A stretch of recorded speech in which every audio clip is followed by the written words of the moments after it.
evening, everyone. My name is Dr. Emily Bonistall Postel, and it is my honor to serve as the board president for the Women of Tomorrow Foundation.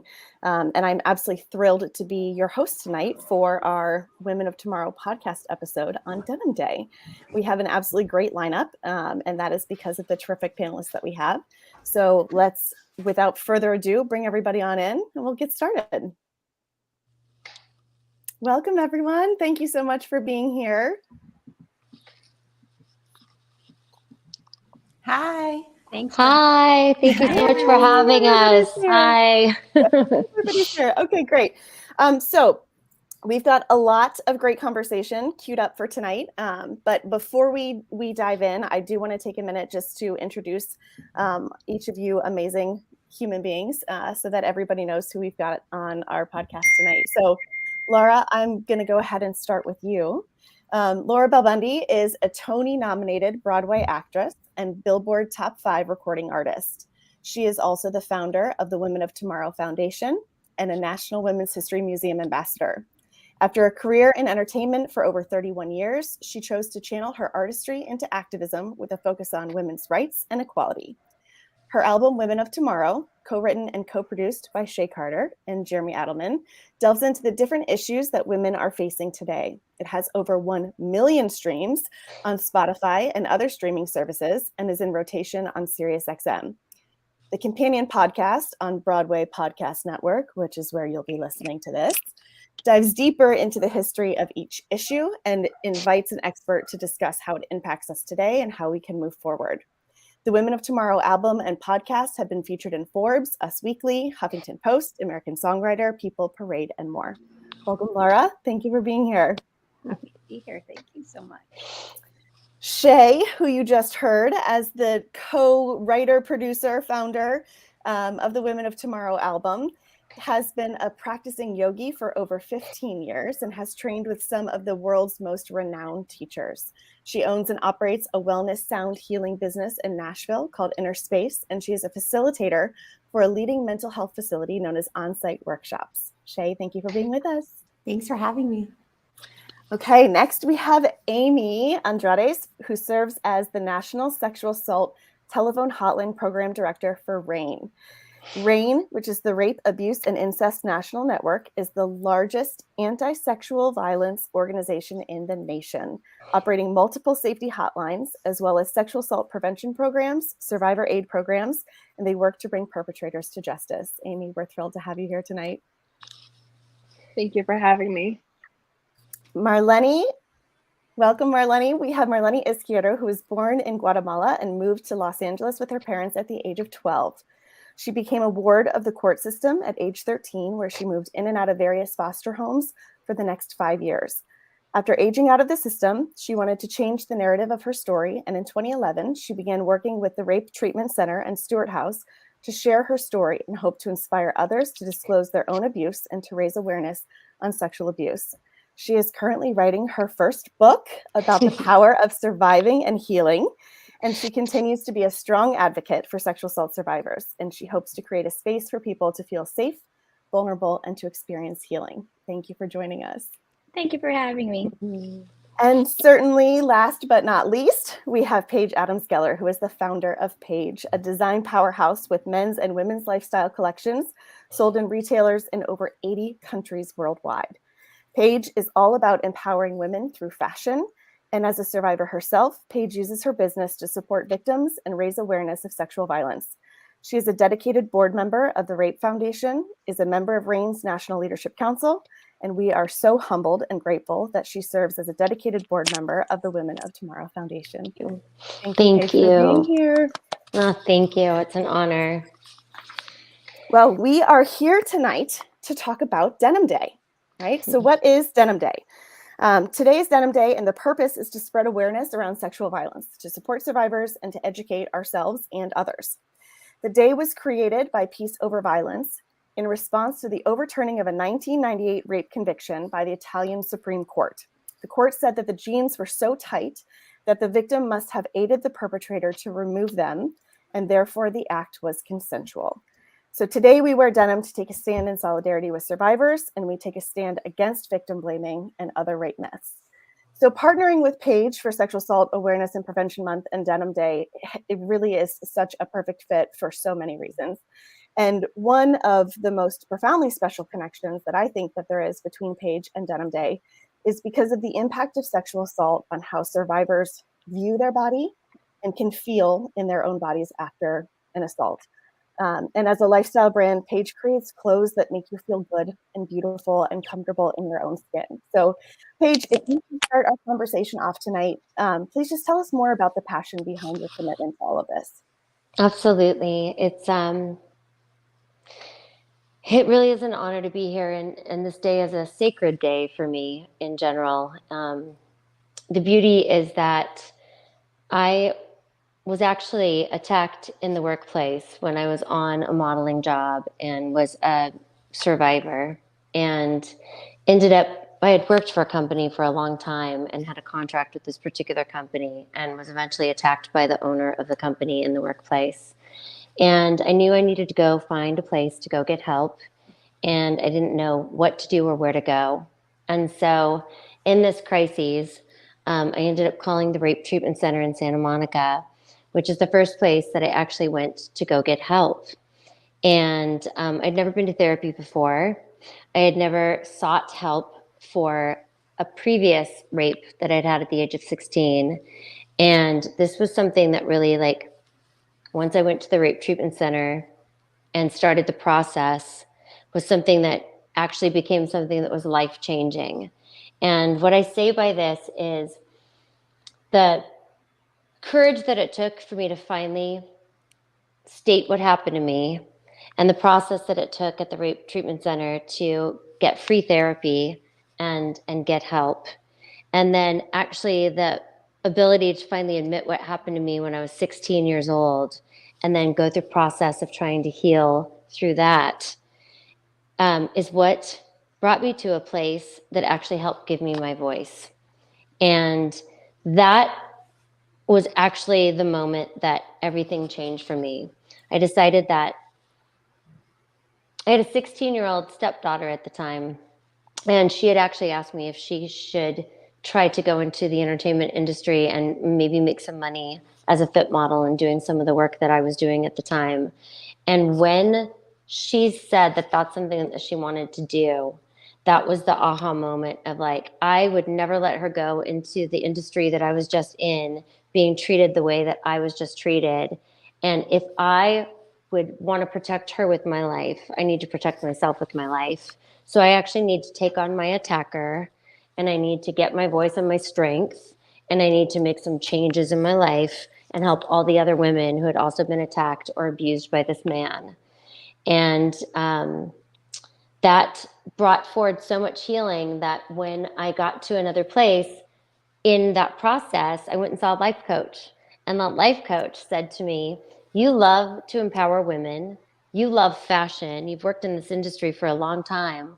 So what would it look like if you were to start your own company? And what would that mission be? And that was that moment where I knew that it was pivotal, that I found my purpose and my passion that was going to be life-changing for the rest of my life. I knew that I needed to create a safe work environment to help empower others. And I knew that I wanted the foundation of the brand to be denim. And I knew that I wanted to be a strong leader, empower women and men, and create that safe space. And I put together the idea of what it would look like if I were to start my own company. And there's been really no looking back since then. So the foundation of the brand, not only being denim, was the mission statement that said, I want you to love your body, feel comfortable in your skin, and be comfortable in your jeans, GENES, meaning genetically and in your jeans. And that was really the catalyst of this movement for me. And I think that it's been the best decision I ever made in my life. And I thank the Rape Treatment Center for finding my voice and helping me find my voice and getting me to this place to where I can make an impact and make changes and be an activist and help others learn and grow from my experience. That's beautiful. Thank you. And thank you so much for sharing. Thank you Thank so much you. for sharing with us, Paige. Thank you. And I love what you said about jeans and being a catalyst change, right? And for activism, because so much of the purpose of Denim Day, in addition to raising awareness and in addition to challenging victim blaming, is really at the heart. It's all about activism. It's about after this decision was overturned, a group of women in the Italian parliament showed up and stood on the steps of the Italian Supreme Court in jeans in solidarity. And that small action has turned into a worldwide event. And one of the things that I think is so powerful about Denim Day is we so often feel disempowered. We feel like there's nothing that we can do. There's nothing that's going to make a difference. Wearing jeans activated change, right? And look at us now. Look at all of us here together tonight, celebrating this day and participating in this day because of a group of women who decided to engage in activism in the way that they could. And that is really similar to the goals and the purpose of the Women of Tomorrow Foundation. So Laura, can you sort of walk us through what the foundation is all about, the goals of both the album, the foundation, the community? Tell us all about it.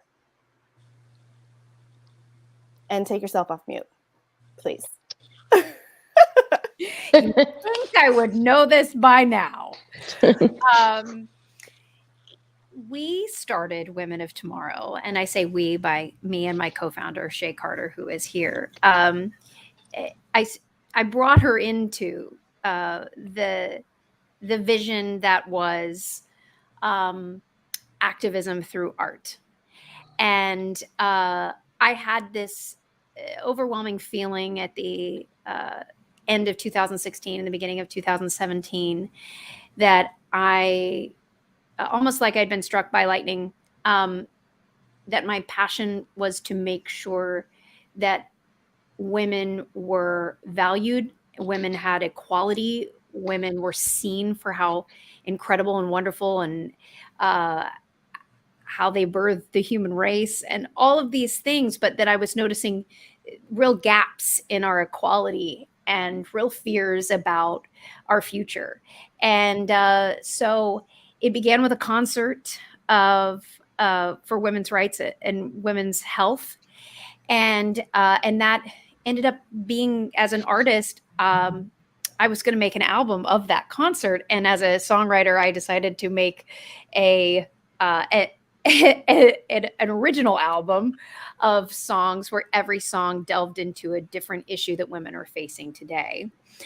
And that's when I brought my friend Shea Carter into the mix. Mm-hmm. We'd been friends for a while, and she's a songwriter, but we'd never written together. And we were like, oh, is this going to ruin the friendship? But it didn't. It was actually the best songwriting session either of us had had. And we wrote this album, Women of Tomorrow, where every song delves into a different issue women are facing today. Whether that's about equal pay or breaking the glass ceiling or the mental load of motherhood or sexual assault or domestic violence. We're trying to, and we're continuing to, as we write more songs, we've continued to write songs about beauty standards and things like that since we put the album out, address these different issues in personal and poetic ways. As I believe that the heart must be opened for the mind to change, and art has the ability, and so does comedy, to be a heart opener. And we realized that while we can touch on these things in 3.5 minutes, we don't necessarily have enough time to say everything we want to say about all of the issues. And so when we began to put the album out, when we put the first single out, we also put our first podcast episode out with Broadway Podcast Network. And with the podcast, we delve into the issues. We delve deeper into the issues that we are singing about on the album. And we talk about the history of those issues. And we invite a guest on to help us reflect on how that impacts us today and how we can move forward. And then from there, we realized that we had women fired up from listening to the album, going to the concerts,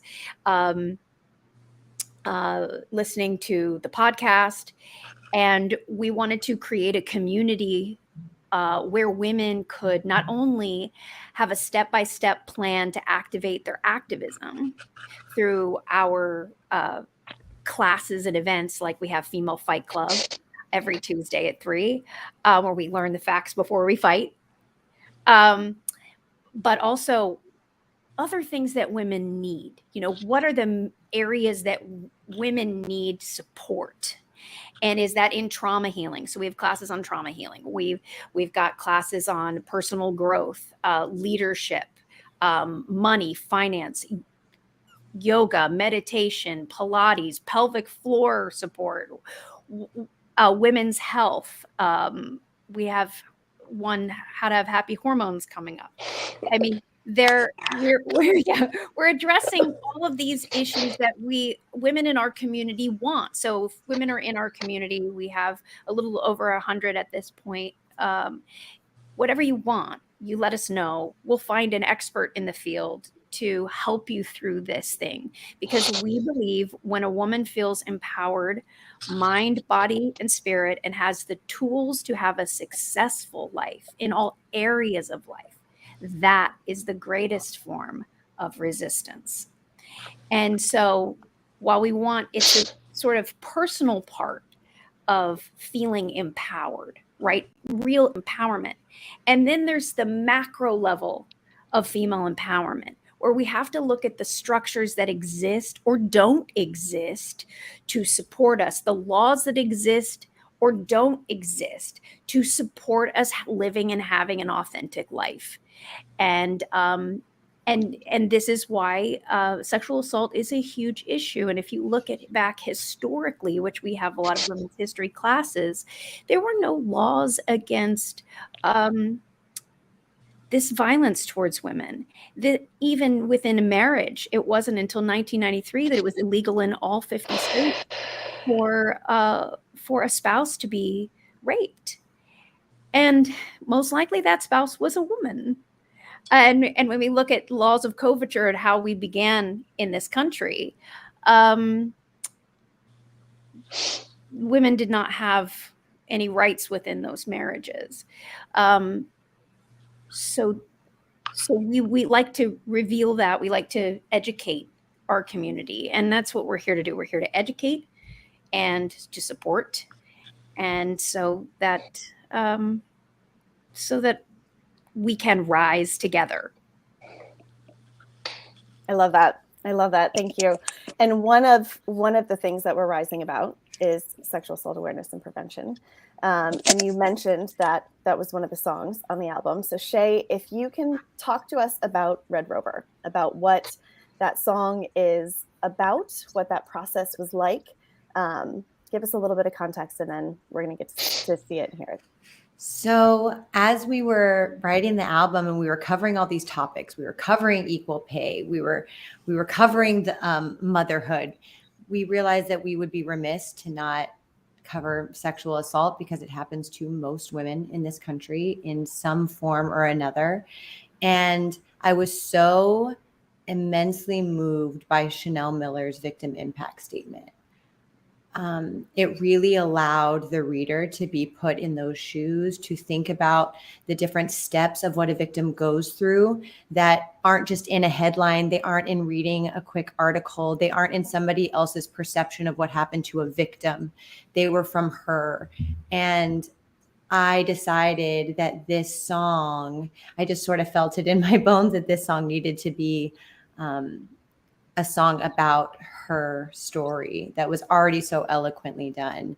And when I brought it to Laura, we just both agreed. And so this song is really a testament to her bravery and her ability to speak in a way that I think so many women could relate to, and so many women whose voices have never been heard, I think, can feel heard because of what she did. And so we were hoping to just, again, amplify that and allow women to feel seen in the song, to feel heard, and to feel supported. And so I had heard a song, a Doris Day song, because I'm a big Doris Day fan, and our album actually took a time that was very oppressive to women and kind of flipped it on its head. The musicality is very 1950s and Singing in the Rain, sweeping instrumentals, and then the lyrics are very relevant to today. And so I heard this Doris Day song that was a #1 song at the time, and it was called A Guy is a Guy. And as I listened to the lyrics, I was horrified. The song lyrics were about this girl, and this man is following her home, and she's never met him before, and he seems kind of strange, and he kisses her without her permission, and it's basically stalking and then assault. And the end of the song, when you think she's about to slap him, it's she marries the guy that's been stalking her. Her parents give her, like, say she should or something. Yes, her parents say she should. But the whole thing is wrapped in, a guy is a guy. That's what a guy is a guy. It's so disturbing. And so to think of that being a #1 song and having women hear this and then having women be victimized and stalked and think it's normal, think it's flattering, is a lot of the reason that we've seen this behavior continue through generations. And so we actually sampled a beat from Doris Day, and that really helped us build this new song off of this old idea. So our song Red Rover, I'm really very proud of it. And I think we have a clip to play for you.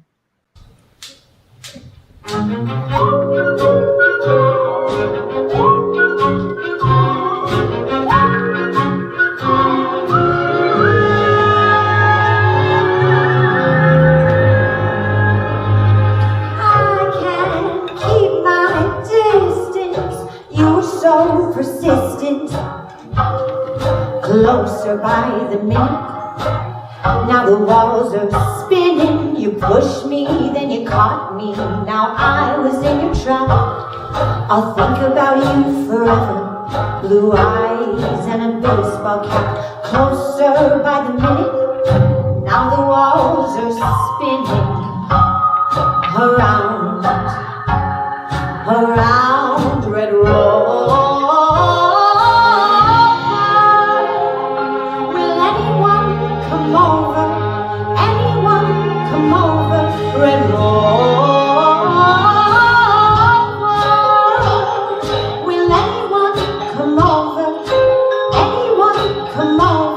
She drinks too much, she has too much fun.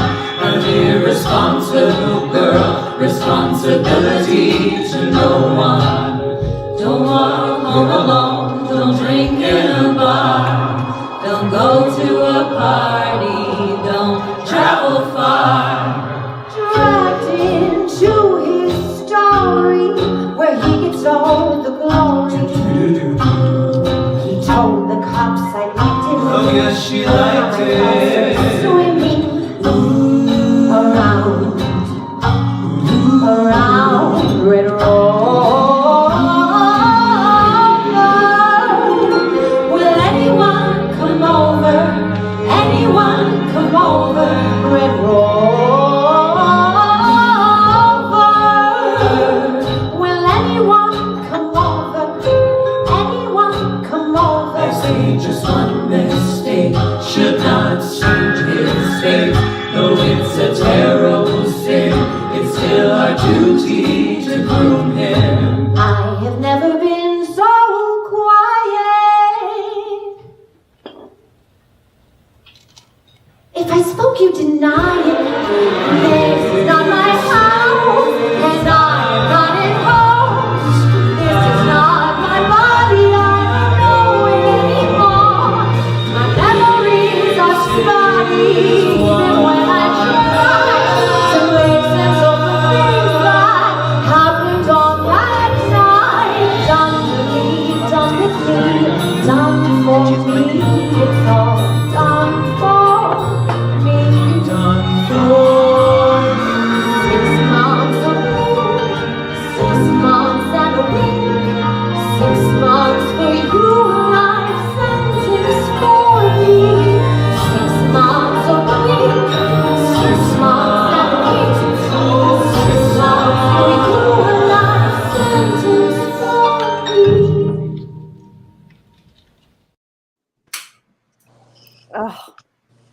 amazing. It's amazing. It is so powerful and so beautiful and so heartbreaking and so poignant and so incredibly special. I think that you used your voice and your voices to amplify her voice and the voices of survivors who have been silenced, who, as you said, voices that have never been heard. What is one of the most powerful things I think in the song is the weaving in of the victim blaming, right? Which is such an important point of Denim Day. The weaving in of those rape myths that we have and the victim blaming. And then at the very end where she says, "This is not my body. I don't know it anymore," right? And I think with this week, with being Denim Day, it's also National Crime Victims' Rights Week. And the theme this year is Elevate Survivor Voices, Engage and Create Change. And so often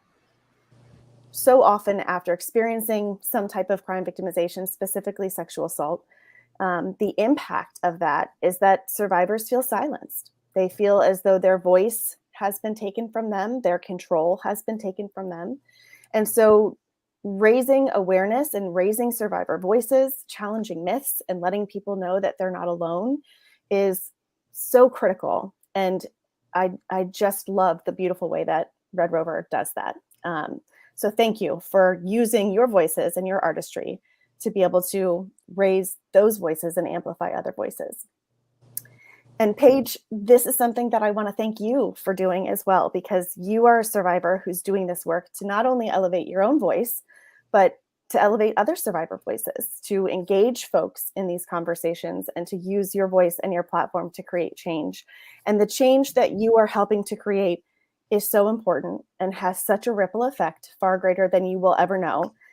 And in this way, you really are helping to provide the change and the healing to others that you received in times when you needed it most. So can you share with us more about the type of support and resources that have helped you on your own healing journey and what that's looked like?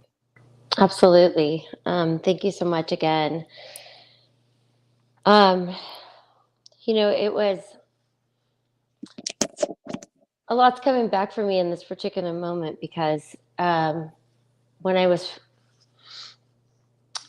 first raped when I was 16 years old, I was in my hometown in the middle of nowhere here in Alaska. And there was absolutely no place to go for help. At that time, there was no internet. There were no resources locally. My parents were parents that I felt uncomfortable talking to because it wasn't a family where we talked about a lot of things. And then aside from that, I was actually Miss Teen Alaska at the time. And if I were to have gone to any public place to talk about what had happened to me, it would have been publicized and would have been out there in the media, and it would have been a very uncomfortable situation for me. So everything made me scared and silenced. So for 13 years, I was silenced from that rape until I was attacked in the workplace in Los Angeles, which is when I finally went to the Rape Treatment Center. So the two things that I want to talk about today are what I wish I had and what I had as support. So back in the day, 16-year-old Paige would have wished she had RAINN as a resource, because RAINN is a national online hotline where anyone can go and get help and be anonymous and figure out where and what resources are available in your environment and in your area or through other venues. And that I wish I would have had at the time, because it would have saved me 13 years of secrecy and 13 years of abusing myself and shaming and blaming myself. Suffered from eating disorder. I suffered from alcohol abuse. I suffered from many other things that were major stressors in my life. And until I had the resource of going to the Rape Treatment Center in Santa Monica, which was a place I heard about through friends, that was safe, free, and a place that one person could go to and have everything that you needed taken care of under one roof, that was what was life-changing. And go get a medical exam, talk to a detective, meet with prosecutors that can help, like in any event, teach you how to go into trial if you need to go to take on your attacker, and take you through the whole process in a safe environment under one roof. And that is where my journey began. I was able to go there, have free therapy for a year. I couldn't afford therapy at that time. I was an actress and model. I didn't have a big, wasn't making a lot of money at that time, and didn't know how to go to therapy or what therapy was even like. So being able to go and start talking about the process and having a free, safe space that allowed me to open up and talk about what I needed to do, and trained me and helped me to figure out the next steps that would empower me, give me my voice, and change my life, was the biggest blessing I'd ever had in my life. And then I will tell you one other thing that's pretty amazing, and I don't know if Shea and I have had a chance to talk about this, but fast forward to when I was having relationship issues, even though I had already taken on my attacker and started my business and was finding my voice and learning how to empower others, I needed to go back and do some work again, because the work this trauma sometimes moves in waves. It comes and goes, and you can have PTSD and things can happen that trigger. And hence being able to be intimate with someone, I felt like I had to drink to be able to be intimate with someone. And I needed to go back and deal with that trauma and figure out how to solve that problem. And I actually went to Onsite, and Onsite was one of the places where Shea is a leader in, that I also got some extra help. So the resources that are here in front of us are the resources that I reached out to. And then that's actually how I met Lenny, was through the Rape Treatment Center. So she is someone that I've been able to mentor and help along the way. So that's a little bit of my history and the places that I've been able to go for help, and the impact that they made in my life that was life-changing. I would not be where I am today if I hadn't taken those first steps in a safe environment that helped get me to the next level and get me to where I am today. So I feel it is my purpose in life to be at I think the success that I've had in my life, the reason why I've wanted it and I've been very driven, was because I felt that the more successful I could become, the more I could pay it forward and the bigger voice I might have to help. But if that's not necessary, you don't have to have that much success to have a big voice. So I think that's what's so important about the Women of Tomorrow and everything that they stand for and what we stand for. So that's what I have to share today about my journey. Paige, what I'm really present to in the way that you just spoke about that is how, after experiencing sexual assault, these feelings of being so alone and so isolated, and yet there were resources, there were places that were there and ready for you when you were ready to walk in the door. And I think that that's a really important message for survivors to hear, that even if in this moment right now, you feel like you have no support, if in this moment right now you feel completely isolated, like you are the only person that has gone through this, you're not alone. And there are people there who can support you. And so, Amy, I would love if you could share with us about the hotline, about RAINN, the work that you all do, how you support survivors, anything that you want to share with the folks on our call tonight. Of course. First off, thank you so much for having me here. It's an honor to be sitting with all of you and Paige for sharing your story with us. So thank you. So about RAINN, so we definitely align with everything that is being discussed here today. Our mission is to help survivors across and advocate for them. RAINN is like Emily mentioned earlier, RAINN is the nation's largest anti-sexual violence organization. And it was founded in 1994. We are the leading authority on sexual violence, and we do 4 things. 1 is support victims. 2 is educate the public. 3 is improve public policy and increase access to justice outcome for survivors. And then we also help companies and other organizations improve the way they prevent and respond to sexual violence. So we also operate NSH, which is also known as the National Sexual Assault Hotline. And we operate both in English and Spanish. And what we do within the hotline is that in conjunction with over 1,000 local sexual assault service providers, we work along with them. We provide services that have helped more than 4 million survivors and their loved ones since 1994. And within this platform, what we do is that we support and offer support to survivors, confidential, free. It's available in Spanish and English, and we are available 24/7. We also have access via online, so people can come and join us to chat with us online. We don't ask for any personal identity information. We don't ask for immigration status.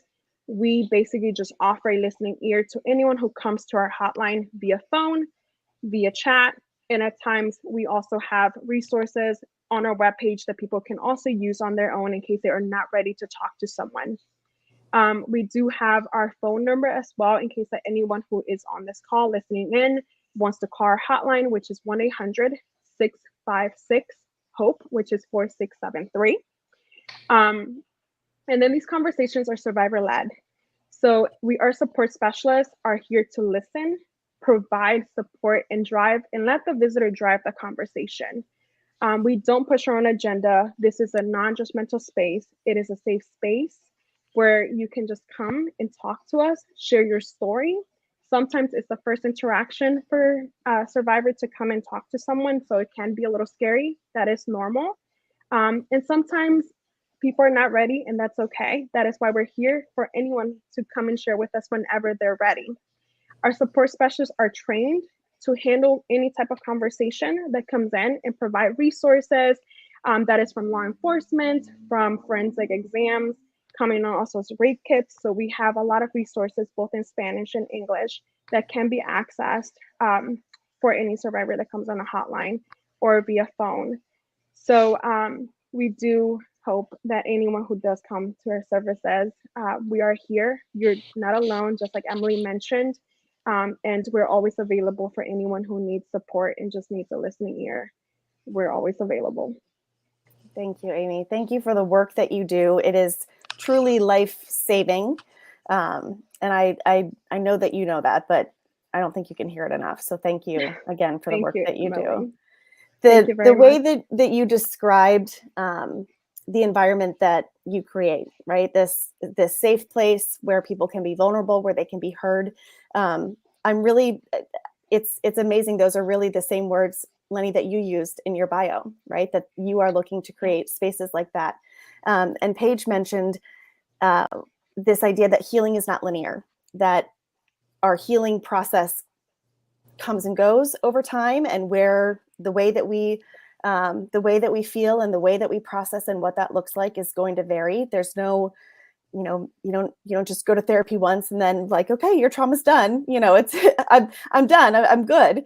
That's not how trauma works. That's not how healing works. And so, Lenny, if you can just share with us your thoughts on this. I know that this is something that that you speak to, and I'd love whatever it is that you'd like to share with us about it. Yeah, of course. Thank you so much for having me too. I started therapy for the first time at 17. And I went to Stewart House, which is part of the Rape Treatment Center.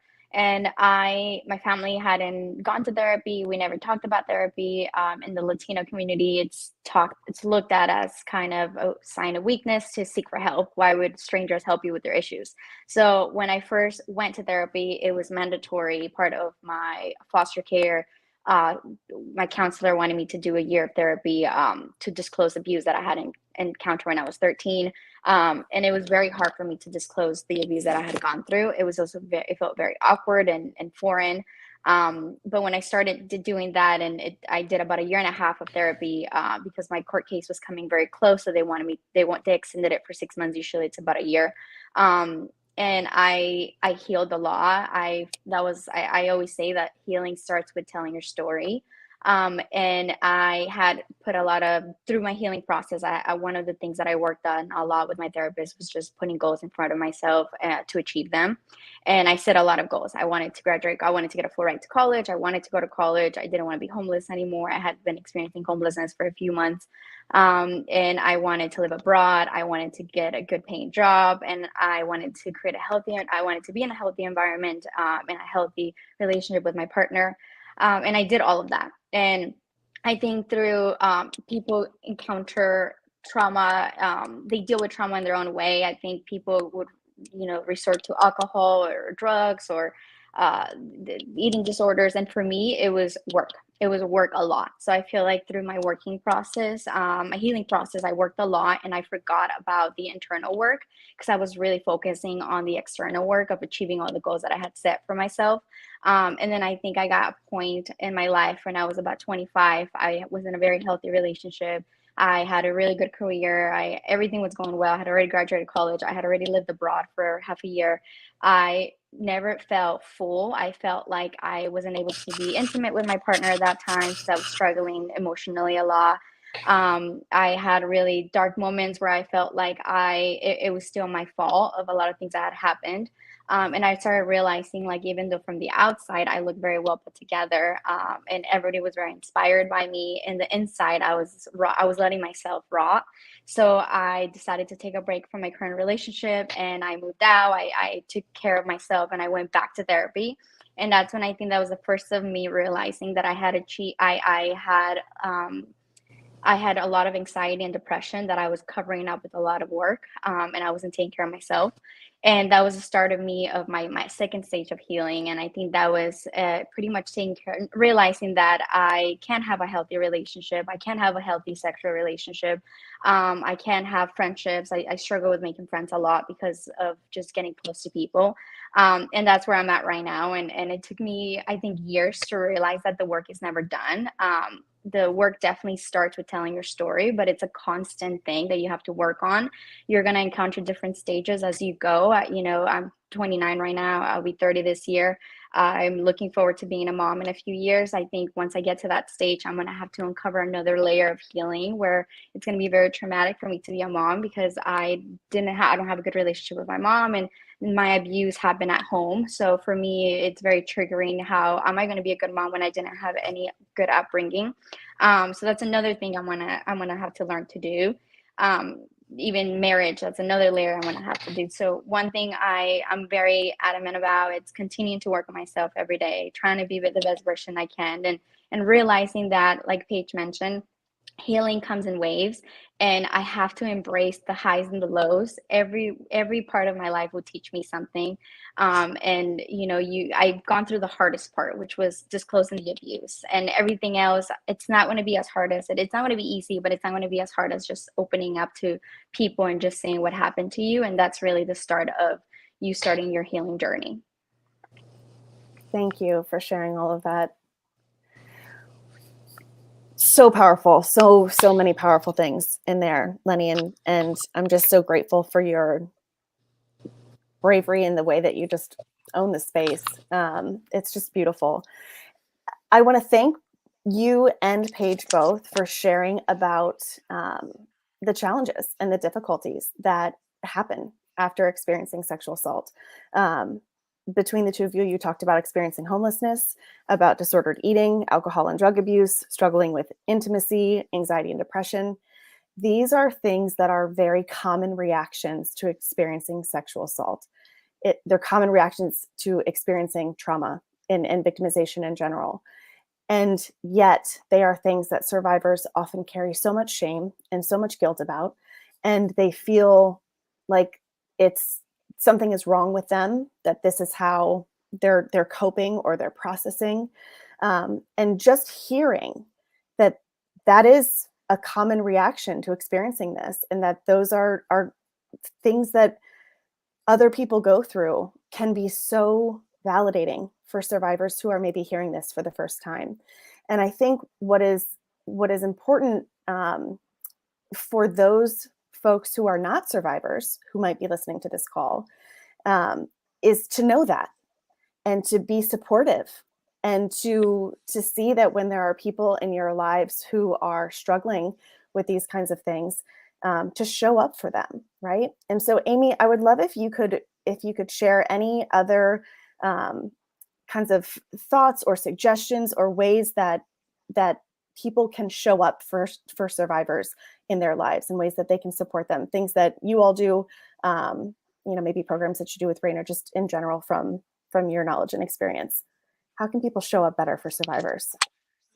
That's a great question. So one of the things that I would definitely say is that provide a listening ear. Sometimes I understand that we don't have all the context, especially from a loved one's standpoint, of someone disclosing their abuse. So sometimes loved ones do struggle on how to support a survivor. So it could be helpful to read or find support like RAINN, reaching out to someone else who can guide a loved one on how to provide guidance for a survivor. Also listening in, we have some resources for loved ones like Lean On Me, which provides 5-module video training on how to support even minors when they have been abused, what type of therapy, what type of support a guardian or someone can provide to minors. One of the things that RAINN also does is that we don't solely focus on one population. We focus on various populations. So we serve men, women, the elderly, the minors. We, have different genders that come into our hotline. So it's getting educated, having support and guidance, and reaching out to your tools and support across. Having a good support system does help survivors heal. However, just like it's been mentioned here before, healing is different for everybody. Everyone has a different time frame on healing, a different process in healing. So there isn't a right or wrong way on the healing process. Everyone's experience is unique in their own. So we can't define their experiences because everyone has their own experience. And we have to be open to that and being open-minded to how to support an individual in that situation. I would always, again, refer back to RAINN for further resources because we have tons of resources on our webpage. So you don't necessarily need to talk to any of us if you don't feel comfortable. But there are a lot of books, articles that we have that are available that are free that people can use and come to us for. So I would definitely always encourage anyone who is interested in continuing to support survivors and learning, reaching out. There is no wrong question to ask on how to support someone who is going through such an experience. And give them time, give them compassion. We are human and we are trying to process our own experiences in our own way. So it's just coming from a lens of understanding. Thank you. Thank you.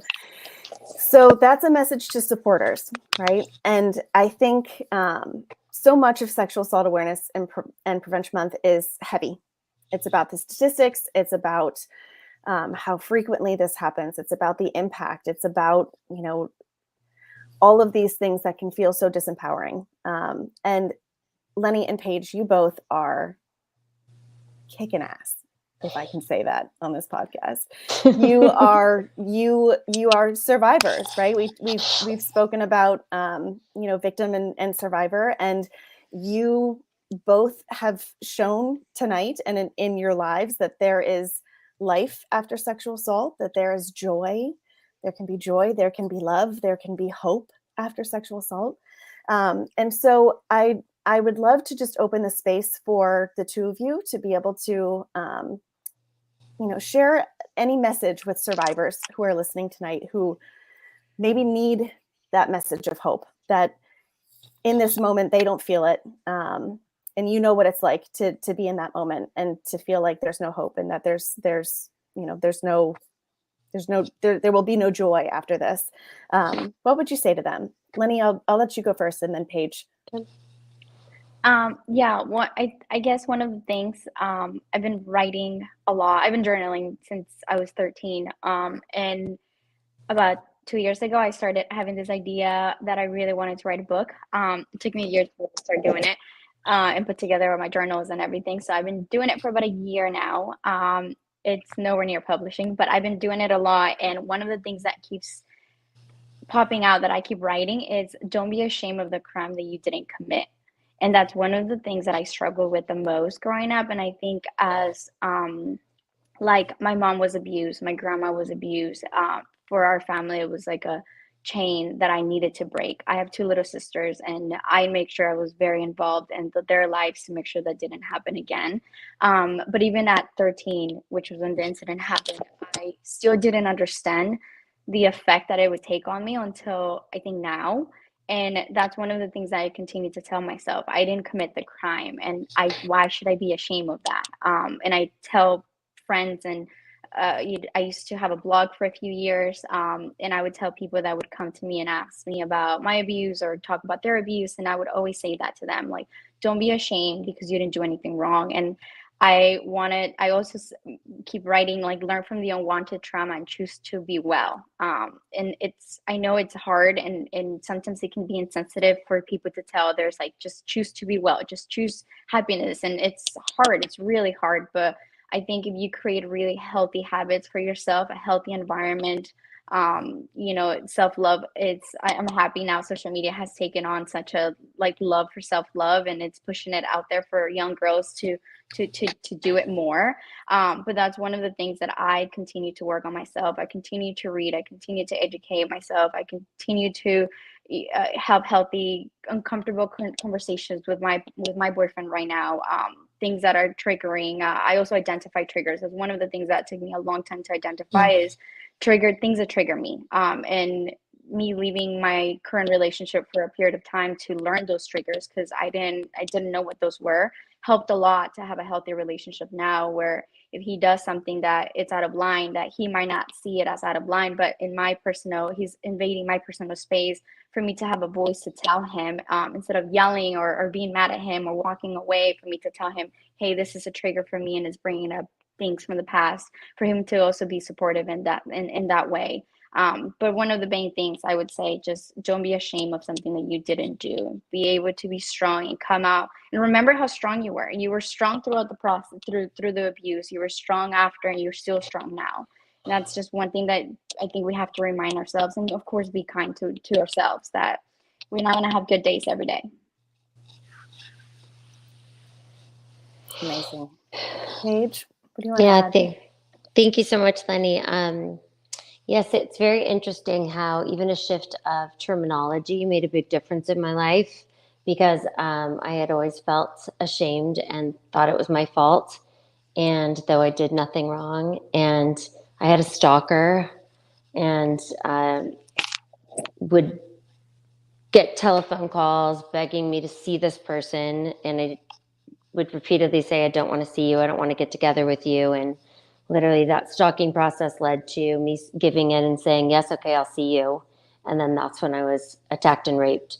And so I blamed myself, because I thought that I shouldn't have said, I will come see you. Yes, I'll see you before I go away to go to college.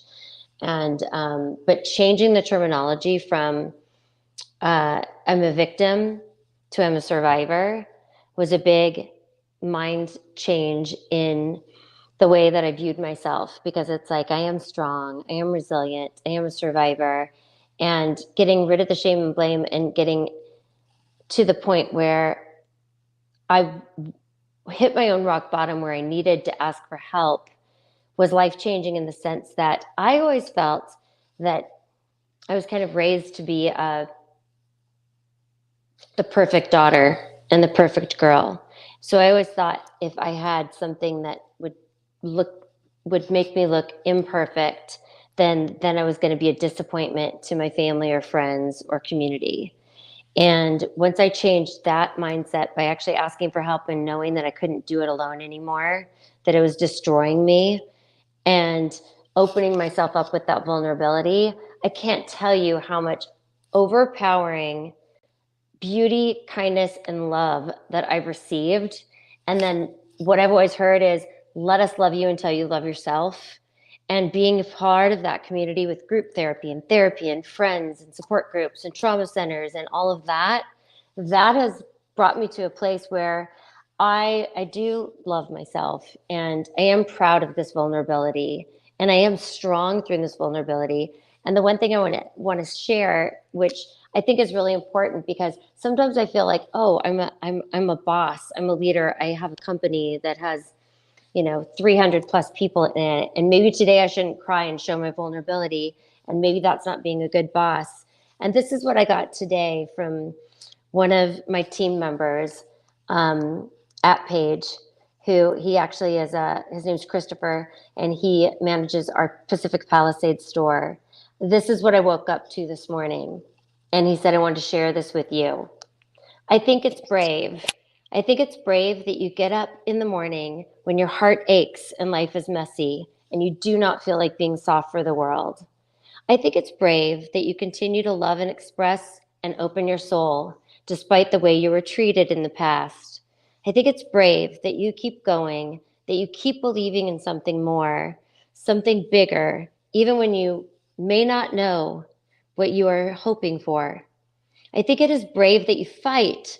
I think it is brave that you choose every single day to move forward, because that is what makes you strong. That is what makes you strong. And I am so grateful that I have team members that appreciate that this has been a journey and that I do have a voice that is strong and brave. And for all of you other women who are here on this journey with me, I mean, that's pretty magical. That's pretty life-changing. And I think that's really what it's about. Life is about connection, love, learning to love yourself. And I feel like that's pretty freaking empowering. So to get these kinds of messages on a day like today, to be sitting here with Lenny, who works at Paige, and being able to share our stories together. And she wouldn't be working at Paige if I wouldn't have had the beautiful ability to meet her at the Rape Foundation big charity event where she was the keynote speaker and shared her story. And that brought that connectivity to me. So, you know, that's what it is. Pay it forward, learn to love yourself, and learn to give to others. And like I said before, the minute that I had the opportunity within my company to be able to do something to make a difference, I reached out to RAINN, because I said earlier, that's what I wish I had when I was younger, a place like RAINN to go to. And so that's my connection to RAINN, that I get to sit on the leadership council and that I get to help. So that's really what I have to share. There's so much hope. I have a full life, beautiful family, 3 beautiful granddaughters who I pray never have to go through what I'm going through or what I went through. What I went through. So there's so much hope, so much love, and so much support out there. So I think everybody did love me until I could love myself, and I appreciate that. Oh, I love that. And now look at you loving all of these other people until they're ready to love themselves. So as we're nearing the very end of our time together, so I thought I would share a few words that I hope survivors know. And then Laura and Shea, I'll pass it to you to kind of close this out and tell folks how they can get engaged with the community. So Paige, as you said, there's hope. I hope survivors know that what happened to you is not your fault, that you deserve to feel safe, that you deserve to have your boundaries respected, that you are worthy of the healing, that you are worthy of love exactly as you are. So thank you everyone for joining. Laura, Shea, tell folks how they can get involved in the foundation and in the community, how they can join the app. Well, first of all, I want to thank Lenny and Paige for your courage and bravery tonight, sharing your story and being so vulnerable, and Christopher for that message that made me almost weep to you. These are hard things to talk about.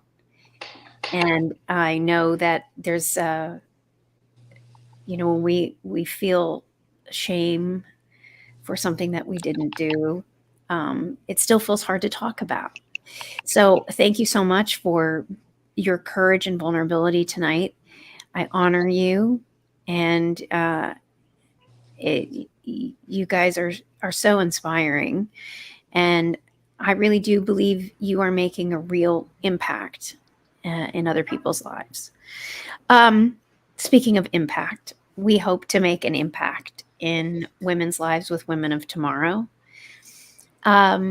You can check us out at womenoftomorrow.org, and it's women spelled with an X, WOMXN of tomorrow. If you identify as a woman, you are welcome. We have 20 to 30 classes and events a month that are all virtual.